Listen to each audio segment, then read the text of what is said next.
Bienvenidos a todos a esta actividad que vamos a tener esta noche, hoy viernes 22 de mayo, aquí en la ciudad de Baní. Algunos de nosotros conocemos muy poco Baní, pero tenemos mucho deseo de conocerlo más. Hemos pasado y cruzado muchas veces. Bien, esta noche vamos a poner a circular el libro de la licenciada Jean Marion Landais. Le agradecemos mucho al Centro Perelló que ha querido pues poner a circular este libro aquí en Baní. Se encuentra aquí con nosotros la señora Julia Castillo, directora del centro, que es a quien primero le voy a pasar la palabra. Me imagino que aquí la mayoría de ustedes la conocen. Después presentaremos entonces al señor Rubén Lamarche, que va a ser la presentación de la obra, y al final tendremos a la autora Jean Marion que nos diga unas palabras, ¿no? Así que primero la señora Julia Castillo, directora del centro, que les dirá unas palabras. Muchísimas gracias, Doroteo. Es tan agradable encontrarme en el Centro Cultural Perelló y en mi tierra, en Baní, con Doroteo, ya que he compartido mucho con él en situaciones muy informales en Santo Domingo. Es un gran amigo, muy querido de la familia. Y bueno, tener aquí a Jean Marion con su libro es más que un placer. Y yo lo que quiero es decirle a todos los que están aquí que tenemos que darle mucho apoyo a ella y a su libro, ya que la fuente de inspiración para su libro es su abuelo, y sus raíces son sureñas. Su abuelo era, estoy convencida, un gran individuo, un gran ser humano, un gran hombre y un gran abuelo, que la llevó a ella a inspirarse a escribir este libro, y era pues una persona muy reconocida en San Juan de la Maguana. Entonces, todos nosotros tenemos memoria de nuestros abuelos hermosas, pero tener la disciplina, yo pienso, y la valentía y el coraje de plasmarlo en un libro, no todos lo logramos hacer. Entonces, sobre todo a la profesora Gaudí, muchísimas gracias, que está aquí con sus niños del Colegio René Descartes, que también hacen literatura. Nuestros círculos literarios que tenemos acá en el Centro Cultural Perelló, que trabajan literatura, el libro lo vamos a trabajar con ellos. Y la idea es que los que están escribiendo, haciendo literatura, sobre todo los jóvenes, puedan, ¿por qué no?, pues agarrar esos personajes de su familia, del pasado, que aunque ya no estén, o si están todavía mejor, porque pues pueden interactuar con ellos, esas vivencias tan lindas que tenemos con nuestros abuelos, pues irlas anotando, ir tomando anotaciones, y después, pues, al igual que Jean Marion, podemos plasmarla en un hermoso ejemplar, un hermoso libro. Yo creo que el mejor regalo que le podemos dar a nuestros padres es escribir sobre nuestros abuelos. Es un regalo hermoso. Estamos esperando a un centro educativo que viene en camino de Nizao, pero hemos comenzado la actividad debido a que ya son casi las 8 y Jean y su familia y sus invitados pues tienen que regresar a Santo Domingo. Le quiero también dar las gracias aquí a las colegas de Jean, del Banco Popular, a Caterina y a sus funcionarios del Banco Popular Baní. No sé si se fue convocada también la otra sucursal que dirige Marta, la señora Marta Báez. Por alguna razón, pues espero que la convocatoria, yo sé que le llegó la convocatoria y le haremos llegar el libro también a los amigos acá, a los colegas, a Saúl, el escritor, a nuestros amigos aquí que siempre están, a Guazupán, a nuestro queridísimo colega que ya es matemático, al padre de Jean, un gran intelectual, un gran hombre, que antes de venir para acá, Wilfredo Lozano me habló maravillas de él, me comentaba quién es este hombre para la intelectualidad dominicana, una persona que entregó toda su vida a la academia, un gran matemático, fue rector del INTEC. Ya veo que Jean Marion creció en una familia noble, su madre y su padre le enseñaron grandes valores, sobre todo a amar a sus abuelos, que yo siento que es algo que estamos perdiendo. Bueno, le paso la palabra a Doroteo de nuevo porque tenemos un programa. Le quiero decir a Jan que las puertas están abiertas y que quiero que ella trabaje el libro con los círculos literarios los sábados.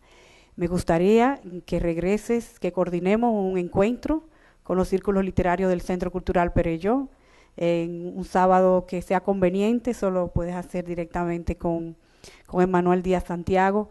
La otra sugerencia que tengo para Jean Marion es que este libro debe ser presentado en San Juan de la Maguana. Allí hay un centro cultural también, tan elegante como este, pero tan significativo porque es un lugar histórico. Es el Centro Cultural Molina Cámpora, que dirige Ángelo Valenzuela. Entonces sería hermoso que este libro llegue hasta la gente de San Juan y que pues no sé si quedan todavía por ahí algunos descendientes tuyos, pero podríamos reubicarlos y invitarlos y nos podemos juntar los vanilejos, los capitaleños y los sanjuaneros allí en el Centro Cultural Molina Cámpora para dar a conocer este hermoso, hermoso libro hecho con el corazón, con mucho amor, de una nieta que ama sus raíces. Ese es el mensaje más importante que yo quiero que le llegue, sobre todo a los jóvenes. Te felicito mucho y quiero que sigas escribiendo. Muchísimas gracias. Bueno, muchas gracias a Julia y sus palabras. Ella rememoró que nosotros nos conocíamos hacía muchos años, es verdad, tenía mucho tiempo que no la veía, pero siempre la recuerdo con cariño. Es la primera vez que vengo a este centro y debo decir que me da orgullo ver que hay empresarios dominicanos que toman en serio la cultura y que se atreven a invertir parte de su riqueza en este tipo de centros. Es admirable. Ojalá todas las grandes empresas de este país asumieran este tipo de iniciativas. Hasta ahora creo que solo la gente del Grupo León en Santiago y ahora aquí en Baní, o sea, empresas privadas que asumen este tipo de inversiones en la cultura y en la educación de su pueblo. Eso son ejemplos a seguir y los felicito. Ojalá haya muchos más casos como este en el futuro. Bien, continuando con nuestra actividad esta noche, el señor Rubén Lamarche es el que va a hacer la presentación del libro. Él es escritor, es guionista de cine, de televisión, es productor de radio, es periodista, o sea que es un hombre con mucha experiencia, digamos, en los medios y en la comunicación. De hecho, yo tengo el orgullo de decir que fue mi profesor en una clase de guión de cine, en una oportunidad hace unos años atrás. Jan y yo cogimos un curso sobre guiones y él y un cubano, creo, o boricua, que son expertos en asuntos de guiones, pues fueron los profesores del curso. Y hace unos años, cuando lo vi primero ahora no me estaba acordando bien y ahora como no, me acuerdo de las clases que tuvimos con él. Pues él con todo ese currículum es el que va a hacer una pequeña reseña sobre el libro de Jan y después tendremos las palabras de la propia Jan. Así que adelante, Julio. Perdón, Rubén. Buenas noches. Muchísimas gracias, Jan. Enhorabuena. Mucha suerte en esta responsabilidad que has asumido de rememorar. Rememorar no es fácil, sobre todo en culturas como la nuestra, donde tristemente muchas veces la memoria nos falla, y nos falla en muchos sentidos. A mí me ha encantado leer este libro me ha tocado de una manera muy especial. Me ha tocado como tocan a uno los buenos libros, me ha tocado en muchos planos y en muchas vertientes. Me ha tocado porque me hizo recordar la terrible, devastadora y penosa enfermedad que sufrió mi madre, que no fue el Alzheimer, fue la diabetes, una diabetes tratada con muy poca disciplina, que me hizo ver cómo el ser más querido de mi existencia se borraba frente a mí, literalmente. Me hizo recordar también una gran lectura que me marcó en mis años formativos y un capítulo particular. Se trata de la autobiografía del famosísimo director de cine, Luis Buñuel, quien hablaba también de cómo su madre perdió la memoria y de su temor, un temor bestial que él sentía de perderla a su vez, porque parecía que el Alzheimer era una enfermedad que corría en su familia, en el código genético, ¿no? Pero también es un libro, Más fuerte que el olvido, es un libro muy especial para mí, porque me entretuvo mucho y me hizo disfrutar y acompañar la narración de Jean sobre la vida de su familia, pero también sus reflexiones sobre la sociedad de aquella época, en una digresión que, como decía Adolfo Bioy Casares, es siempre necesaria en una buena narración. La digresión es salirse del cuento o perder aparentemente el hilo. En este sentido, todo libro debe funcionar como una interpretación de la realidad. Como este es un libro que habla sobre una persona que nació hace muchos años, que había nacido hace muchos años, pues es necesario entonces hablar sobre su vida, y si se habla sobre su vida, se habla necesariamente sobre el entorno histórico en el que esa persona se desarrolló. ¿Qué decirles? A mí me hubiera gustado conocer a don Milcíades. Me hubiera gustado, después de leer este libro, que él me enseñara a mí cómo escoger un aguacate. Me hubiera gustado que él que me contara cómo le dijo a aquel abogado que le preguntó si quería ser juez. Me lo quiero imaginar como lo describe ya un hombre de un hablar apacible. Me hubiera gustado escucharlo preguntar, y no se puede decir que no, en aquella época donde los puestos públicos eran dados para ayudar a la gente, pero también para que fueran instrumentos de la dictadura trujillista. Esta es una historia, sobre todo, que me lleva a pensar, me lleva a recordar a Ernest Hemingway, quien siempre decía que toda narración debe ser a los fines de atrapar al lector, a los fines de transmitir un mensaje de manera verdaderamente eficiente, a los fines de retratar un drama humano, a los fines de, como diría cualquier técnico de la narración, a los fines de agarrar al lector por el cuello y no soltarlo nunca más, atraparlo. Debe ser una narración sincera. Hemingway, que era un hombre de mucho trabajo en términos literarios, se sentaba todas las mañanas a escribir. Y pasaba horas y horas y horas. Para él, un buen día de trabajo era pasarse 8 horas frente a una máquina de escribir y sacar 2 páginas, 8,5 por 11, que valieran la pena. Que en la dinámica de la generación de una obra literaria, a juicio de Hemingway eso era bastante. Y eso me lleva a reflexionar a la cultura de la lectura de nuestros días, donde las cosas se han transformado tanto, donde la tecnología ha jugado un papel tan ambiguo y tan extraño en la forma en que nosotros generamos los trabajos del colegio, investigamos sobre temas que nos interesan, nos interesamos en cosas que a veces no nos van a ser aparentemente de utilidad alguna. Y de la misma manera, al tener tantas cosas a mano, olvidamos tan fácil.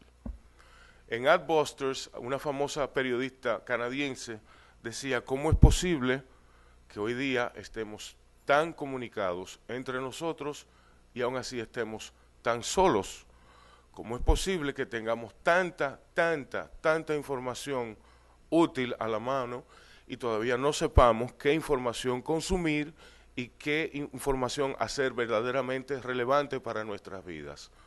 Y a todos estos chicos jóvenes que veo aquí hoy y no tan jóvenes, y a todos nosotros, esa debe ser nuestra reflexión. ¿Qué es verdaderamente importante y qué debe jugar un papel esencial en nuestras vidas? Lo cual me lleva nuevamente entonces al libro más fuerte que el olvido. Y el libro Más fuerte que el olvido nos da ese mensaje de manera soslayada y quizá inintencionada, pero los autores de los libros nunca saben, nunca deben, inclusive no deben estar en control de lo que escriben o de los mensajes. Un escritor que está consciente de todo lo que dice su libro es un político. Y eso es una ocupación bastante triste. Pero bueno, yo creo que gustarle a todo el mundo es una ocupación triste, pero ese es otro tema. Yo mismo estoy haciendo una digresión ahora. ¿Qué nos dice Jan en este libro? Que lo verdaderamente importante es acompañar y disfrutar y hacer de los verdaderos recuerdos familiares las experiencias más relevantes y formativas y decisivas para nuestra persona, para nosotros, para nuestro corazón. Ella dice en la página 19, yo lo subrayé porque me gustó mucho, Jan, que es una mujer y su familia que vienen, que diríamos en el buen sentido, afrancesados.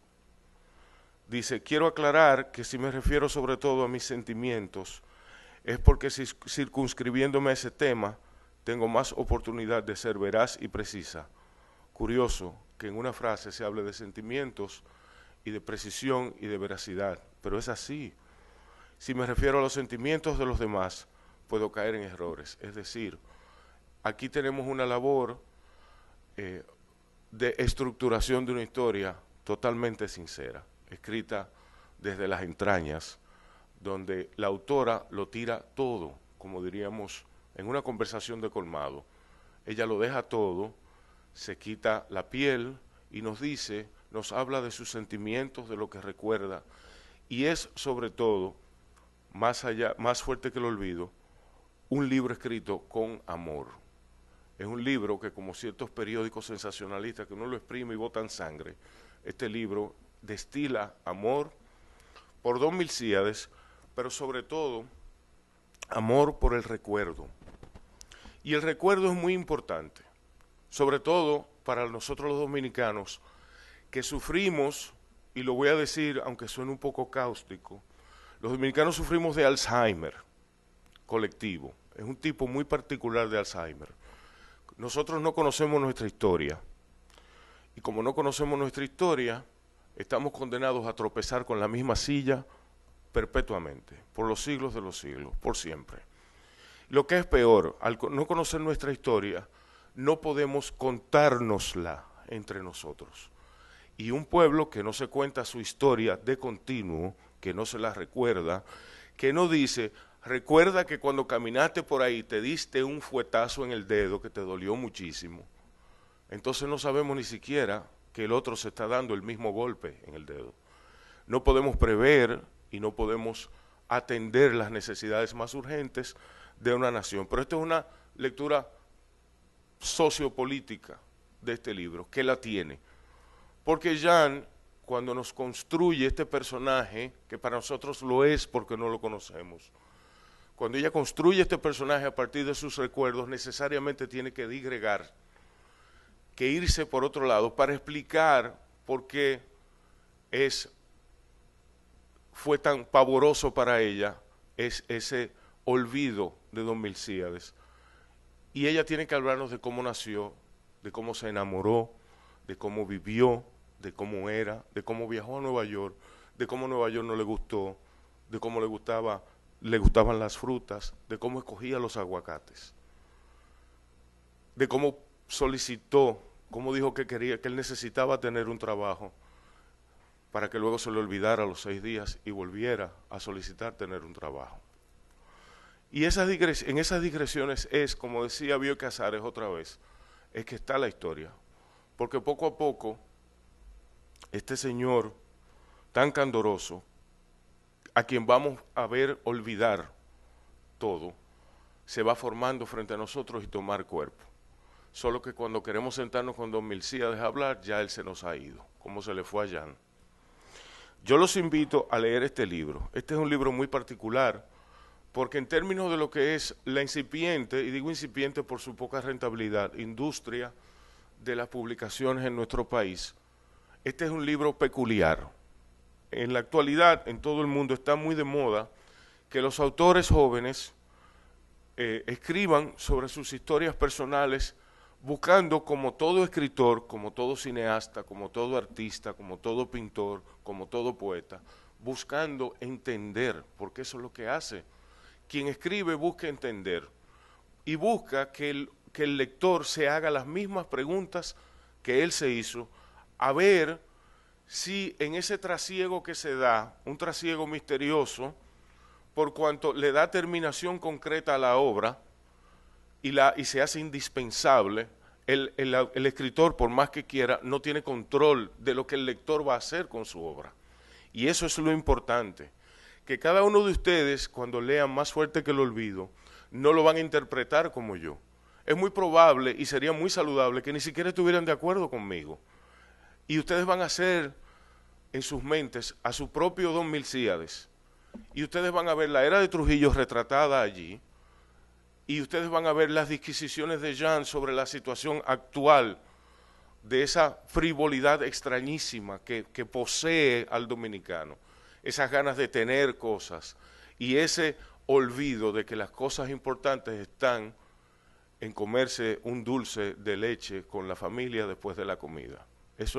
Con eso es que nos quedamos, con esa cosa tan simple y devastadora que es comerse un dulce. Y ustedes verán, ustedes dirán, este tipo que está aquí parado está loco, está hablando disparate. Bueno, quizá. El caso es que yo me disfruté el libro y yo espero que ustedes lo hagan. Este es un libro sincero. A mí me ha encantado. Me ha hecho pensar, me ha hecho llorar, pero pienso que ahora yo soy cómplice de mi amiga Jan en otro plano más profundo. Y yo quiero que ustedes, aunque no la conozcan, lo sean también. Muchísimas gracias.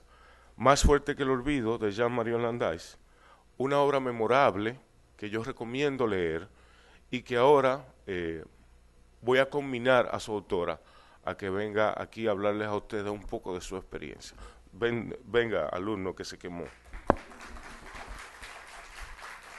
Bien, la verdad es que me pareció formidable, excelente la presentación que nos acaba de hacer Rubén. Es un ejemplo de un verdadero también experto en el área de la comunicación y con razón, esa veteranía de periodista y de guionista le ha dado material y capacidad de evaluar este tipo de trabajo. Me toca ahora presentar a la autora, esa bella mujer que están viendo en esa foto, que la tenemos aquí presente, y va a decirnos unas palabras. Ella es psicóloga, tiene maestría en psicología en Estados Unidos y en Francia, ha sido articulista durante un buen tiempo, escribía en los periódicos, hace un tiempo que ya no lo hace, pero se pasó varios años haciéndolo. Es madre de 2 hijos maravillosos, trabaja en el Banco Popular, tiene ya creo que una década trabajando en el Banco Popular en materia de relaciones corporativas y de documentos y documentales del banco, y ha escrito este libro como, yo diría, yo que fui testigo de verla hacer ese libro, casi como una necesidad de hacerle un tributo a su abuelo, a quien tanto quiso. Ella es hija de 2 académicos que están aquí presentes, ambos han sido profesores y directores de instituciones educativas durante muchos años. Yo creo que eso influyó mucho en que ella tenga esa vocación para escribir y para temas de tipo intelectual. Así que, sin más palabras, Jan, por favor, ven para que digas unas palabras.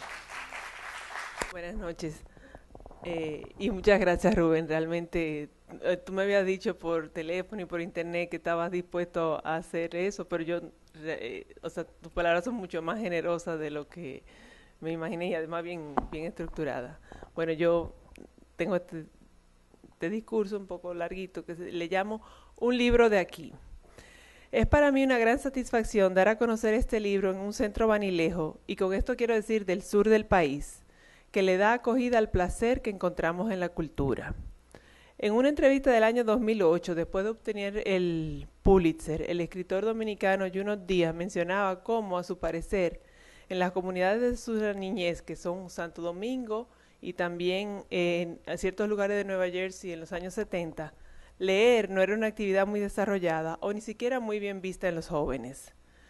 Yo pienso que esa reflexión de Junot Díaz sobre su vida es todavía mucho más cierto hoy, en la segunda década del siglo XXI, donde la omnipresencia del cine, la oferta televisiva por cable y la cantidad de información disponible que tenemos a través de los teléfonos inteligentes hacen muy lejanas las posibilidades de visitar una exposición como la magnífica que tenemos aquí, o leer un libro, o lo que ustedes están haciendo, que es todavía más personal y concreto en el tiempo, venir a una presentación donde se va a hablar sobre un libro. Así que les agradezco sinceramente el gesto a todos los participantes de esta noche y muy especialmente a la directora de esta gran casa, Julia Sorgia Castillo, que aceptó mi propuesta de que este evento tuviera lugar hoy día 22, que es justo el día de su cumpleaños.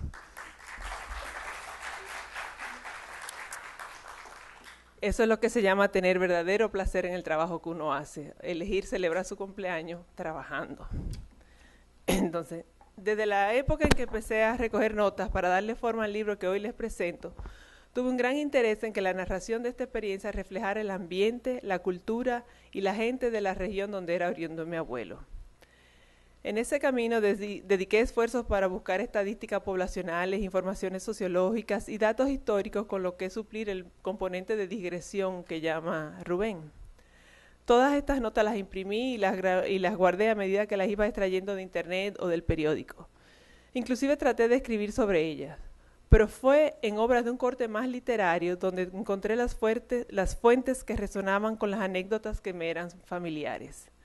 La literatura nos da cuenta no solo del talento o la falta de talento de los autores, sino que también nos revela de una manera directa la forma de sentir de un grupo. Ustedes lo verán en este libro, pero aquí se los cuento con más detalle. Mi tía abuela Tata, hermana de mi abuelo, me hablaba con genuino cariño de su difunta cuñada, mi abuela Alma, que mi hija se llama así por ella, y me contaba que cada año para Navidades, abuela le regalaba a ella, o sea, a tía Tatá, y a mi bisabuela, a la suegra, un abriguito. Y más de 40 años después de fallecida mi abuela, todavía mi tía Tatá me hacía ese cuento. Y yo decía, bueno, es como una particularidad de ella, ¿verdad? Un gran cariño familiar. Sin embargo, fue cuando leí el libro de narraciones y tradiciones de Emigdio Octavio Garrido Puello, que pude entender que esa vivencia tan personal de mis parientes era en realidad una representación mayor de algo que ya pasaba a nivel de la comunidad.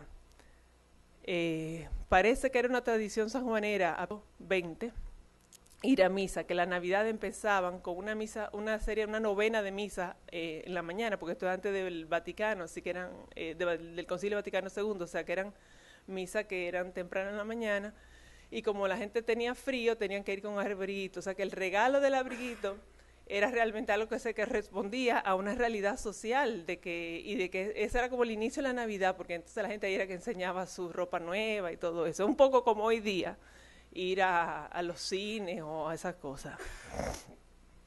Entonces, las vivencias de mi familia estaban inscritas en una historia más grande. Así que, en honor a quienes me sirvieron de apoyo en la construcción del libro, hoy les hablaré un poco de los 4 autores sureños, que son autores de ustedes, que sirven para irrigar esta obra y a quienes los invito a consultar aquí mismo en la mediateca del Centro Perelló. Los 4 autores son Sócrates Nolasco, Don Badín Garrido Puello, que es el Emigdio Octavio de Erita, Edna Garrido de Vox y Héctor Inchaustegui Cabral. El autor que conocemos como Sócrates Nolasco se llamaba en realidad Aristides Sócrates Enríquez Nolasco, y ya a partir del nombre ustedes pueden tener una idea del amor por la cultura que tenía su familia. Arístides, como el estadista ateniense conocido con el nombre del Justo y alabado por Heródoto y Platón. Sócrates, como el pensador que es piedra fundamental en la tradición filosófica griega. Lo de Enríquez es porque era hijo de Manuel Enríquez, militar adherido al partido de Luperón y pariente de Francisco Enríquez y Carvajal y de los hermanos Pedro y Max Enríquez Ureña, quienes tantos aportes hicieron a nuestra proyección intelectual. Lo de que él usara Nolasco, pues porque él era hijo ilegítimo y entonces usaba más el apellido de su mamá, parece que lo declaró tardíamente el papá. Don Sócrates nació en 1884 y falleció en 1980 a los 96 años. Le tocó vivir en su Barahona natal y por los avatares de la política nacional también en San Juan de Puerto Rico, Caracas, La Habana y Santo Domingo. Antes de la dictadura escribió El general Pedro Florentino y Un momento de la restauración, libros que unían la historiografía al amor por las letras. Una vez instalado el régimen de Trujillo, se concentró sobre todo en la autoría de libros de corte exclusivamente literario, dejó la historia, tales como los libros que ahora le voy a señalar, que son Cuentos del Sur, Vieja Memoria, colaboró en la antología de poetas y prosistas que se publicó en el 44 dentro de las actividades de conmemoración de la independencia nacional y que formaban parte de la colección Trujillo dirigida por Manuel Arturo Peñavalle. Más adelante, don Sócrates también publicó los libros José María Cabral el Guerrero, El diablo ronda en los Guayacanes, La ocupación militar de los Estados Unidos y en el año 75 una selección de todas las obras dispares que había publicado en periódicos y revistas.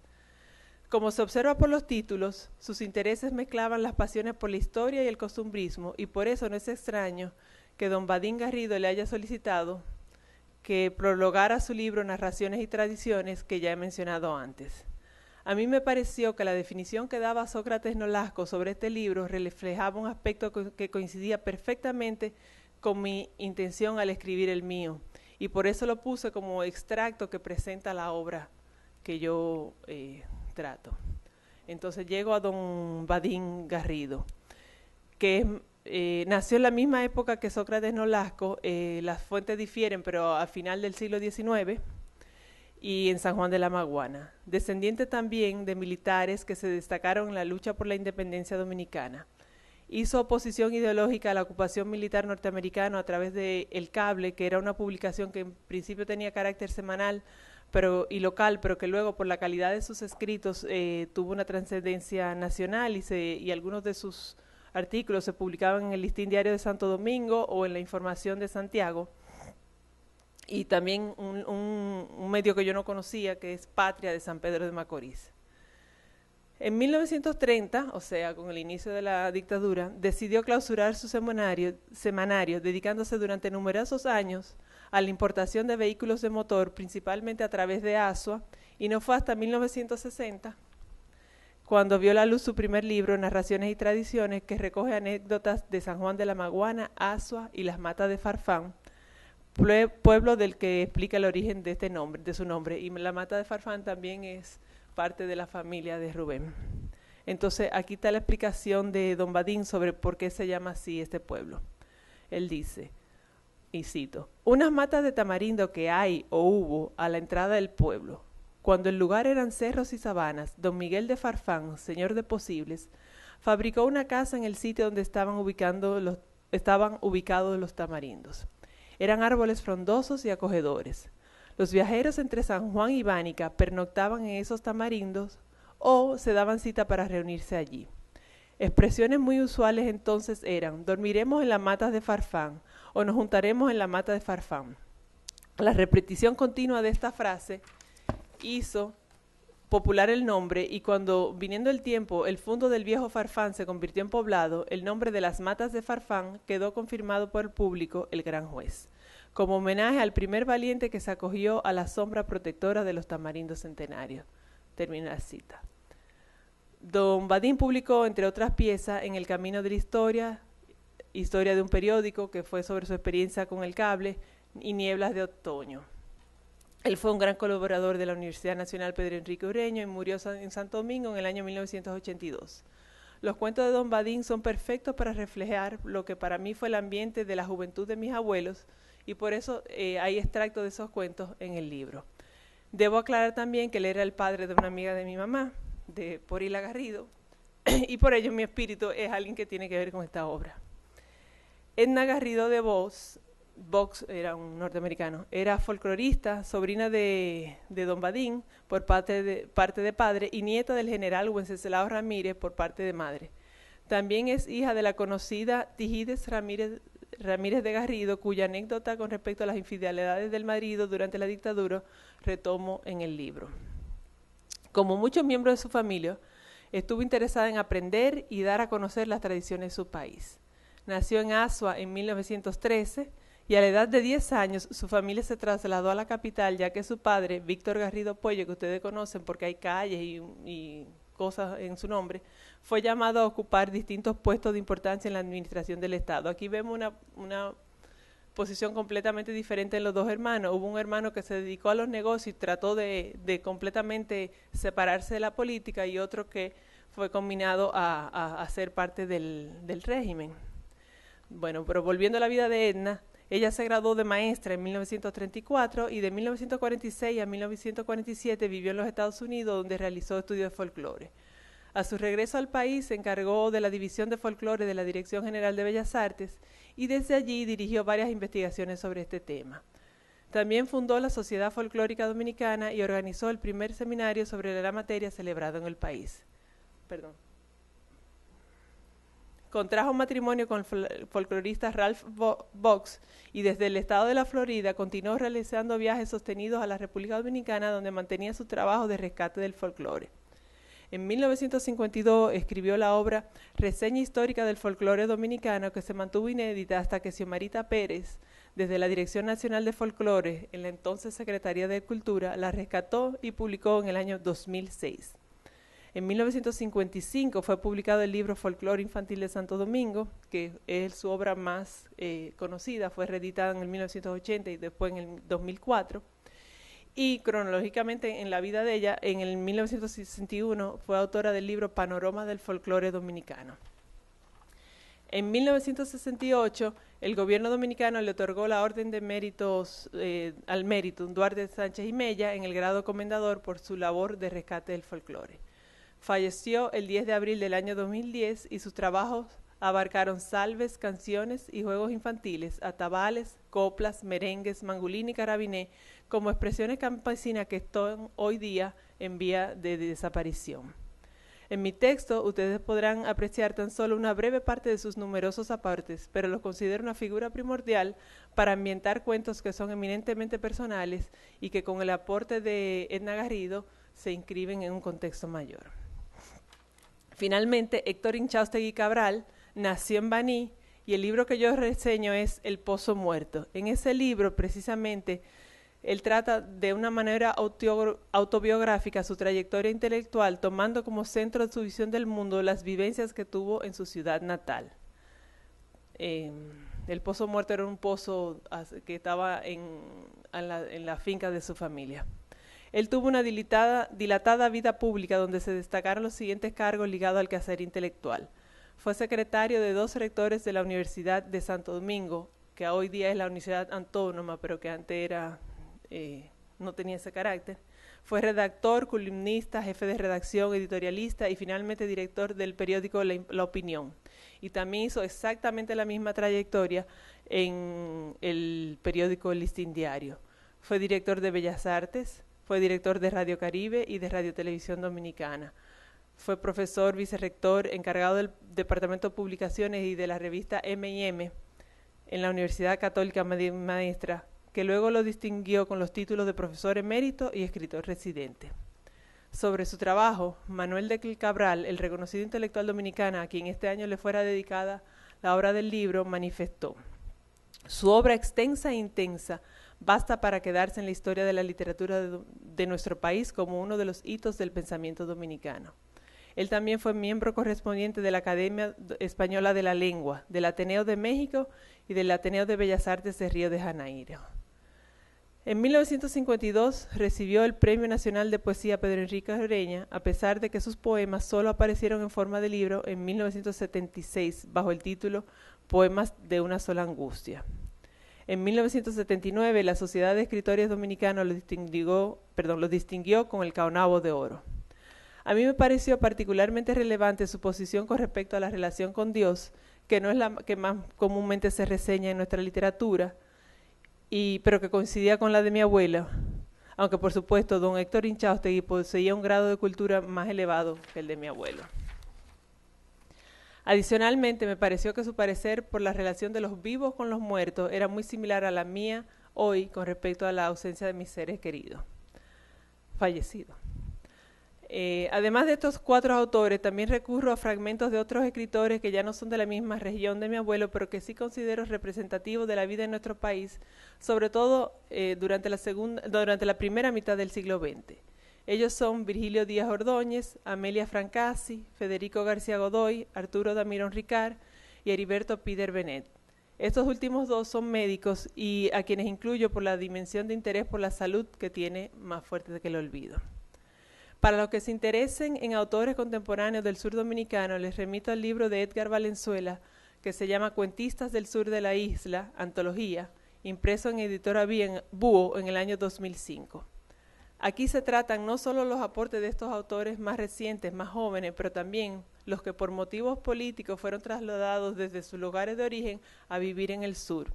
Y me refiero a personas como Freddy Prestol Castillo, Ramón Marrero Aristide, y Miguel Ángel Jiménez, quien aparece brevemente en el libro que hoy nos ocupa y que para los que quieran, le gusta la genealogía, es el abuelo del exministro de la Fuerza Armada, Miguel Ángel Soto Jiménez.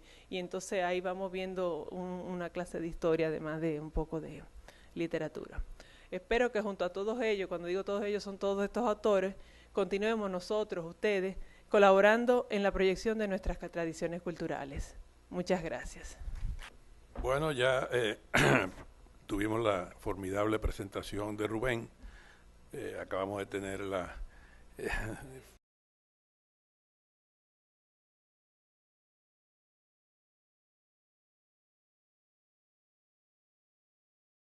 de su familia, del pasado, que aunque ya no estén, o si están todavía mejor, porque pues pueden interactuar con ellos. Esas vivencias tan lindas que tenemos con nuestros abuelos, pues irlas anotando, ir tomando anotaciones, y después, pues, al igual que Jan, Marión, podemos plasmarla en un hermoso ejemplar, un hermoso libro. Yo creo que el mejor regalo que le podemos dar a nuestros padres es escribir sobre nuestros abuelos.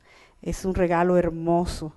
Estamos esperando a un centro educativo que viene en camino de Nizao, pero hemos comenzado la actividad debido a que ya son casi las 8 y Jan y su familia y sus invitados pues tienen que regresar a Santo Domingo.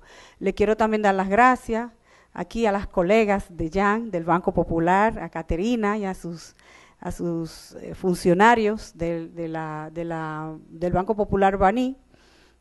No sé si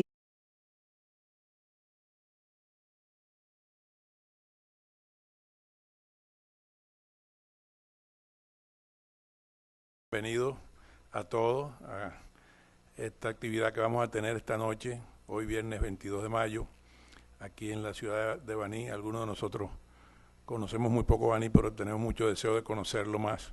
Hemos pasado y cruzado muchas veces. Bien, esta noche vamos a poner a circular el libro de la licenciada Jean Marion Landais. Le agradecemos mucho al Centro Perelló que ha querido pues poner a circular este libro aquí en Baní. Se encuentra aquí con nosotros la señora Julia Castillo, directora del centro, que es a quien primero le voy a pasar la palabra. Me imagino que aquí la mayoría de ustedes la conocen. Después presentaremos entonces.